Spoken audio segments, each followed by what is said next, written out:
दुसरीकडं सोलापूर लोकसभा मतदारसंघातून निवडून आलेल्या प्रणितीताई शिंदे यांनी तर निवडणुकीनंतर आपल्या विजयानंतर भाषणांचा सपाटा लावलेला आहे आणि समाज माध्यमांवर त्यांची भाषणं ही प्रचंड प्रमाणावरती व्हायरल होत आहेत. मध्यंतरी एका ठिकाणी त्यांनी जे भाषण केलेलं त्या भाषणामध्ये त्या बोलता बोलता असं म्हणाल्या की आता त्रास सहन करायचे दिवस गेलेले आहेत, आपली सत्ता आलेली आहे आणि आता त्रास देण्याचे दिवस आलेले आहेत. पण आता काँग्रेसची सत्ता आली आहे, आता आपण तो त्रास सहन करणार नाही, त्रास देण्याची वेळ आली आहे.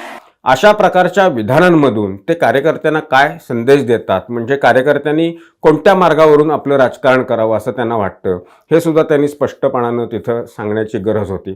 कारण लोकप्रतिनिधींचा एक प्रचंड प्रभाव हा आपल्या कार्यकर्त्यांच्यावर असतो, त्यांना मानणाऱ्या सर्वसामान्य मतदार नागरिकांवर सुद्धा असतो.